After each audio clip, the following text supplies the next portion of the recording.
Então seja bem-vindo ao Corporate Business. Deixe-me lá perguntar, estava à espera que a gente viesse aqui dizer boas festas, não é? E vemos em 2024? Não. E já agora, este tema que vamos falar hoje, nós falávamos depois das contas supostamente estarem fechadas. Desta vez é diferente. O que é que nós vamos conversar hoje? Vamos conversar sobre o fecho de contas das empresas, porque normalmente esta matéria, esta conversa é tratada já no ano seguinte, ao ano em que ocorreu o fecho de contas. E depois andamos ali a dizer, é agora, é depois, é no final de março, não sei quantos. Não. Estamos a fazer este programa agora para fazer um alerta. Mas antes disso, já voltamos, vamos aqui ver, perdão, vamos aqui ao Vox Pop e já voltamos a esta matéria. Até já.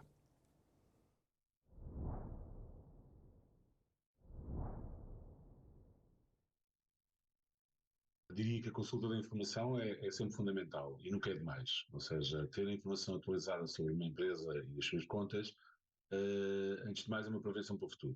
Portanto, saber qual é o status daquela empresa, vai necessariamente poder antecipar ou prevenir ou tomar medidas, em relação a temas como cobranças.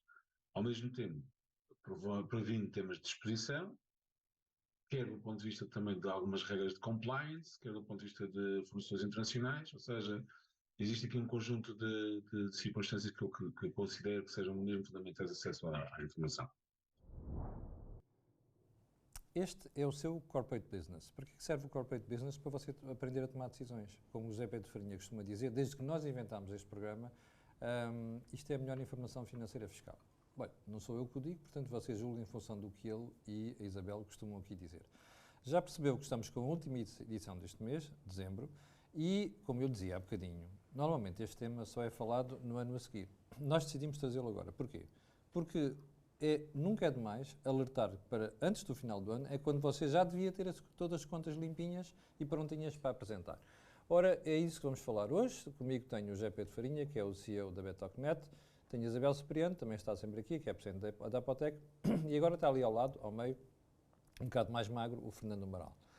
Fernando Amaral, que é CEO e dono do grupo Sendis Alidata, que faz software de gestão de empresas. José Pedro, porquê é que estamos a antecipar isto para dezembro? Então, antes de mais, obrigado por estarem connosco uma vez mais e um obrigado especial a ti, Camilo, porque resolveste trazer o tema da contabilidade e só da contabilidade. E infelizmente é um tema que toda a gente se devia preocupar. E toda a gente é mesmo toda a gente. E porquê? Vamos lá fazer um bocado de evangelização. Se eu me vou relacionar com uma empresa, eu vou trabalhar para uma empresa nova, eu vou vender a uma empresa nova, eu vou comprar a uma empresa nova, eu tenho toda a legitimidade de pedir e ver as contas dessa empresa. Esta informação é pública. Portanto, eu acho que toda a gente se esquece disso. Os empresários esquecem-se e ainda vivem num mundo em que o segredo é a alma do negócio, e é. Já dissemos aqui várias vezes que é melhor não cultivarem essa conversa. Não, eu percebo que haja coisas que fazem parte do segredo. Mas não é isto, não é as contas, caramba. Mas as contas não. As contas são públicas e é bom que sejam públicas.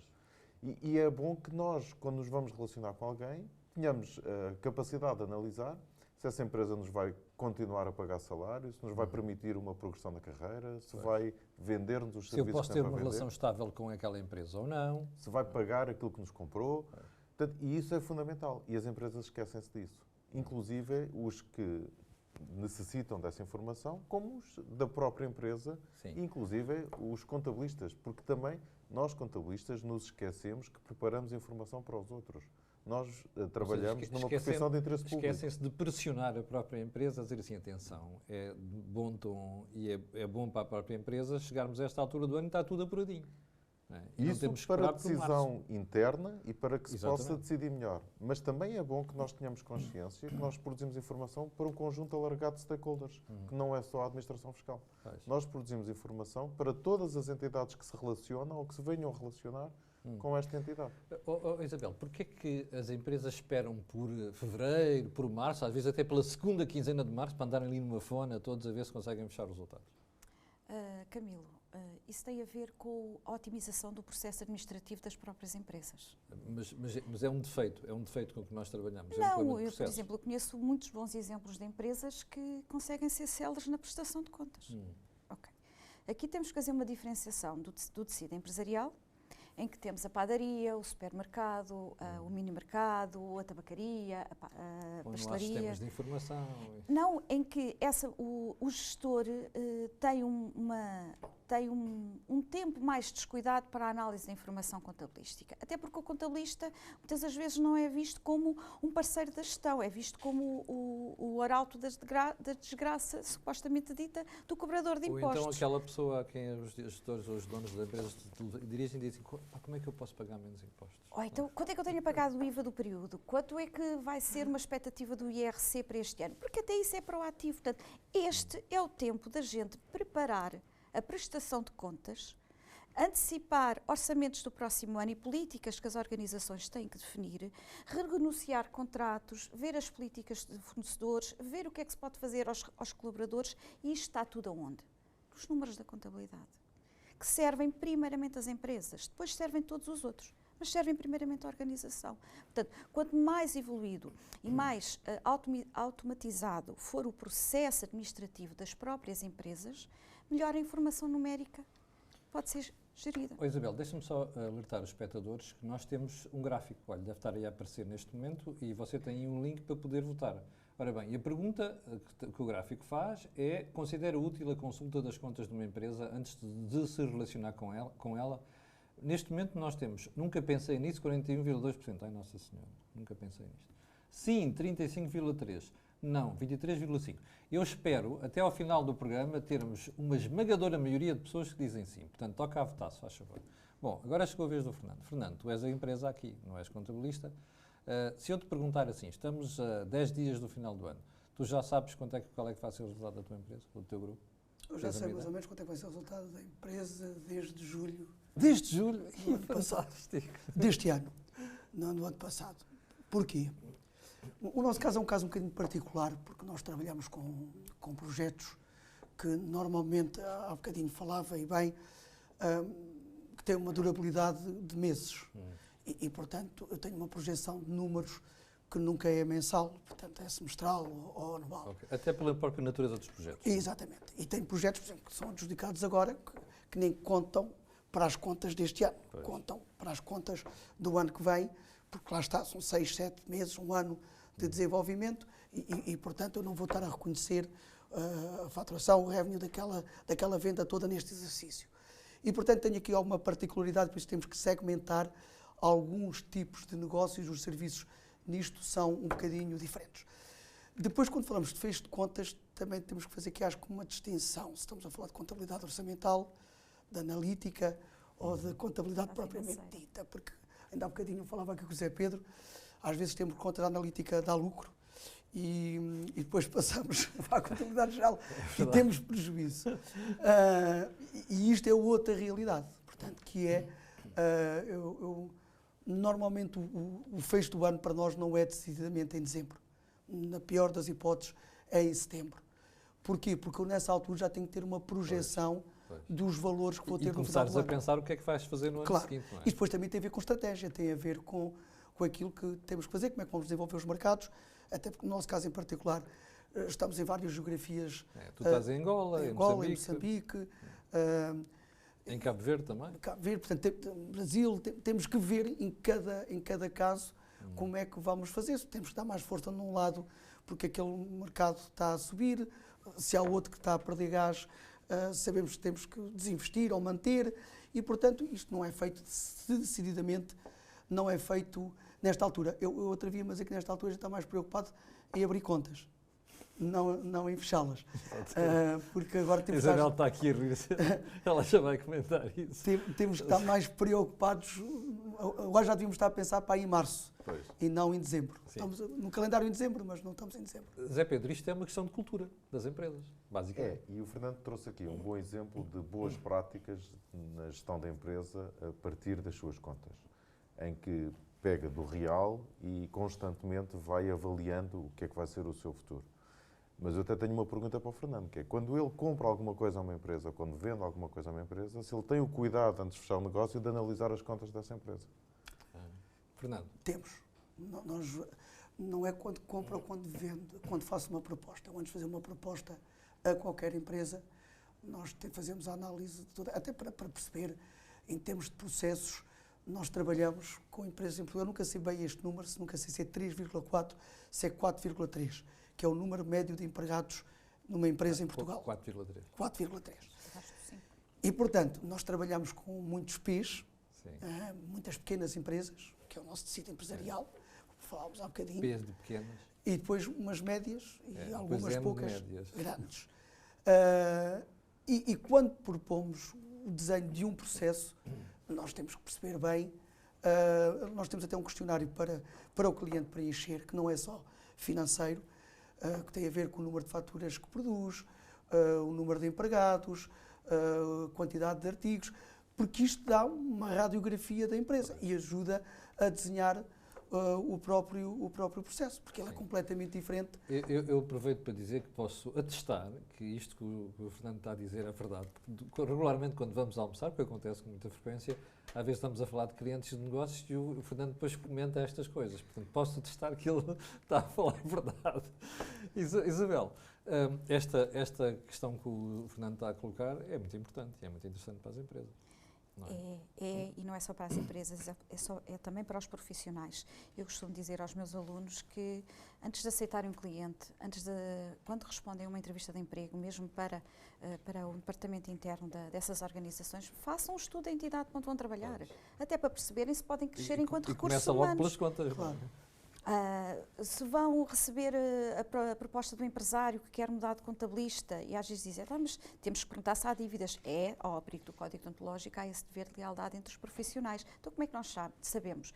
Vocês não me digam que são de contabilidade, então tem um balancete para quê? Portanto, a contabilidade dá isto e dá muito mais. A gente no programa passado dizíamos que os números não mentem.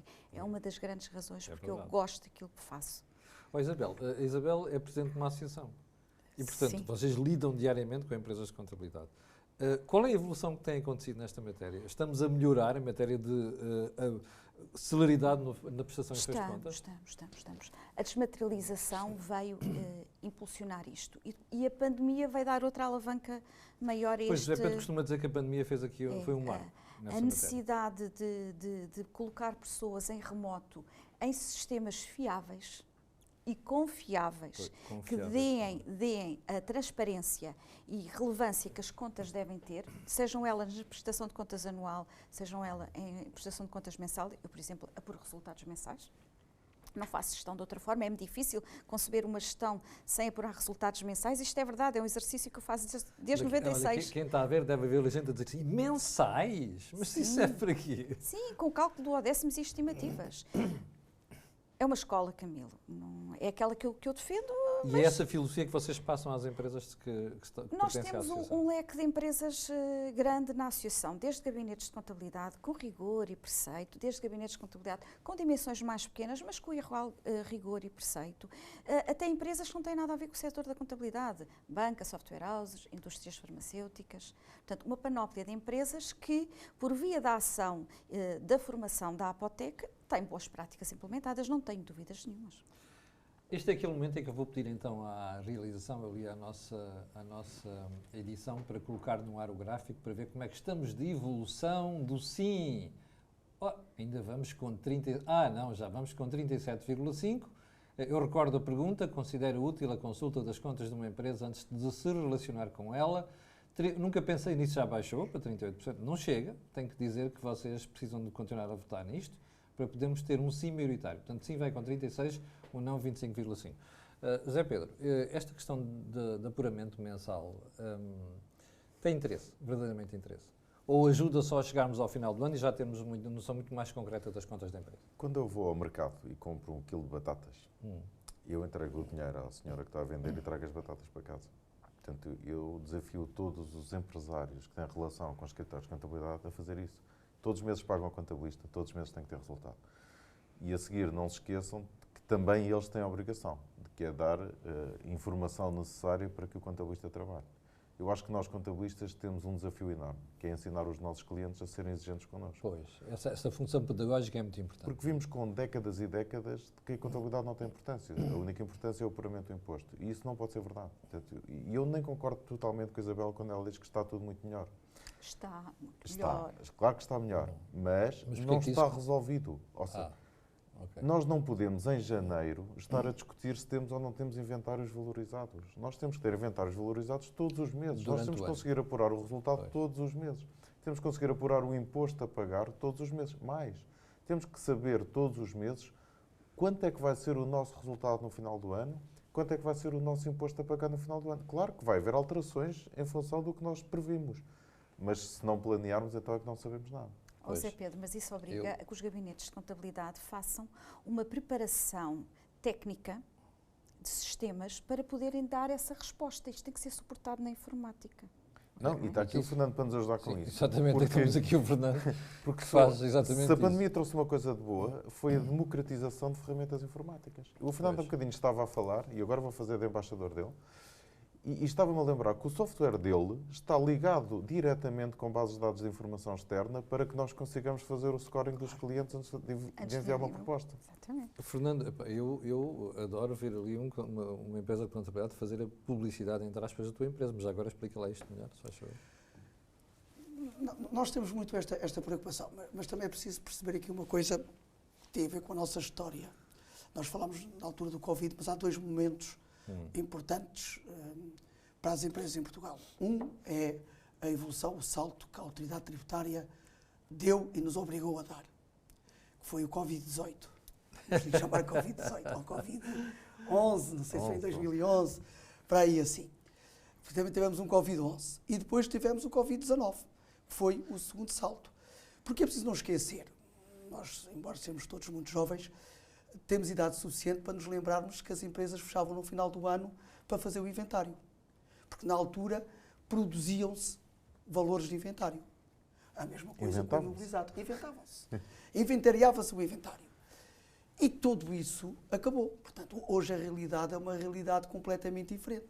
Porque é que os sistemas puderam ser ou tiveram que ser automatizados? Porque deixou de se produzir o inventário no final do ano. Eu recordo de empresas que fechavam um dia, dois dias, três dias, para ir fazer o inventário no final do ano. Isso acabou. O inventário atualmente é permanente. Portanto, eu hoje, se tiver alguém a entrar na minha empresa, um auditor, alguém das finanças, o inventário é permanente. Está ali Portanto, tenho que o disponível. dizer. Isto, obviamente, se faz com sistemas. Portanto, todos os sistemas, a regra geral, tiveram que evoluir para mecanizar este tipo de trabalho. Portanto, que não está tão dependente de pessoas, mas que é uma coisa relativamente simples. Se nós E pensarmos... tu, quando dizias há bocadinho que o fisco ajudou até a melhorar, quer dizer que as exigências que o fisco fez ajudou vocês até a melhorarem os próprios sistemas informáticos. Claro, E nós e são. os próprios empresários. Sim. Por exemplo, há coisas que falámos há bocadinho que são boas práticas. Por exemplo, nós na área comercial fazemos 52 reuniões por ano. Não combinamos as coisas nem sequer ao mês e à semana. Todas as semanas, porque achamos que o acompanhamento temos de fazer dos processos, de cobranças, porque hoje em dia está tudo muito ligado com vendas, como é óbvio, cobranças, com stocks, com projetos. E aqui achamos que o tuning tem que ser mais fininho e, portanto, fazemos reuniões de acompanhamento que são semanais. A prestação de contas, no dia 5, temos as contas fechadas. E é essa prática. Agora, nem sempre é fácil, porque há bocadinho falámos aqui de uma coisa que é, nós temos muitos empresários em Portugal que são patrão e empregado. É verdade. Portanto, 300 mil empresas em Portugal vivem assim, em que o patrão é o empregado número 1. E, portanto, é mais fácil eu ser gestor quando a minha vida está dedicada praticamente à gestão. Exatamente. Agora, quando eu tenho que ir distribuir fruta E e depois fazer tenho que fazer contas ao gestão final do da dia, frutaria, é um problema. é um bocadinho mais complicado. É fácil de dizer, mas há uma coisa que não mudou, eu digo isto muitas vezes, nos últimos 200 anos, é que um dia continua a ter 24 horas. Pronto. E nós estamos a fazer cada vez mais coisas dentro daquelas 24 horas. E às vezes a dificuldade tem muito a ver com isto, com a gestão do tempo e das necessidades que temos, porque as exigências, como a autoridade tributária é um bom exemplo, são cada vez maiores. E passaram-nas para a esfera dos contabilistas e das empresas. Isabel, dê-me um exemplo disso. Olha, o que aparece no IRS. Como é que aparece o pré-preenchimento das declarações ok. do IRS? São as empresas que São as entregam. empresas, as DMRs, retenções na fonte, Sim.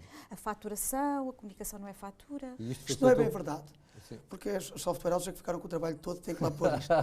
Se os software houses vão lá e carregam no botãozinho, querem ver, e que vão lá verificar que as declarações Mas a das questão, está retenções aí, não a estão questão tão é bem que se as software feitas. houses são tão fantásticas e o software existe para facilitar a nossa vida, porquê é que nós não fechamos contas em janeiro? Pois. Porquê é que nós ainda temos necessidade de Exatamente. entregar a Então, vou-te IES, que é a explicar. prestação de contas, em julho? E não faz sentido, porque o processo evoluiu imenso. Porque nós não andamos todos à mesma velocidade. Isto é um país Mas aqui que as não é toda a autoridades linha. podiam ser muito mais chatas. Aquela coisa que o José Pedro fala habitualmente, quando foi do Covid, andaram a postergar os prazos, aquilo foi uma estupidez. Se há alguma coisa a fazer, as autoridades até reduzirem o prazo para não ser em março, até ser a final de janeiro ou fevereiro, por exemplo. Por exemplo, um prazo fiscal interessante que afeta todas as empresas e que até mensal, não é anual, é a entrega da declaração do IVA. Sim. Não é? É que Toda a nós, gente em consegue Portugal, temos vindo a alargar esse prazo. Em Moçambique, Isso não faz sentido. entregamos o IVA até ao fim do mês seguinte. E se E for em Moçambique? crédito, até dia 15. Pois. Isso faz com que os empresários entreguem os documentos a tempo e horas. Claro. Faz com que o contabilista tenha a preocupação É de uma pedir questão os de documentos. exigência. Aqui, o facto de nós entregarmos a IES a 15 de julho e não a Pois, 15 de abril, é verdade. porque as Assembleias Gerais acontecem até 31 de março. Mesmo que seja domingo de Páscoa e que os sócios estejam espalhados pelo mundo, não é? Já podem fazer Assembleias Em Gerais pelo código tempo, não é? acontece, sabemos que na prática não é assim. Mas tem que ser. Pois. E muitas das vezes não depende só da empresa ou do Tem que contabilista. Às ser. vezes estamos à espera do revisor de contas e do seu parecer. Mas o revisor também Mas é depende uma da questão. informação. Claro, é uma é questão uma de pescadinha de exigência. rabo na boca. É um sistema todo Nós não montado. podemos empurrar isto para a frente, temos que antecipar. Sim. Porque se eu estou aqui a defender que nós vamos fazer negócios com base na informação disponibilizada Ela pelas tem que estar empresas, pronta. ela tem que estar pronta em abril. A Assembleia Geral aconteceu em março. Bom, deixem-me perguntar como é que está o gráfico, pedir ali a realização para colocar isto no ar. A pergunta já sabe, considera útil a consulta de contas de uma empresa antes de se relacionar com ela? O sim vai com 32,8%. Nunca pensei nisso, subiu para 40%. Nossa Senhora, estou preocupado. Estão a ver o trabalho que nós temos pela frente, a evangelização desta malta. Bom, José Pedro, final thoughts, pensamentos finais. Gostava de alertar para uma obrigação legal, Então, que é a disponibilidade das contas.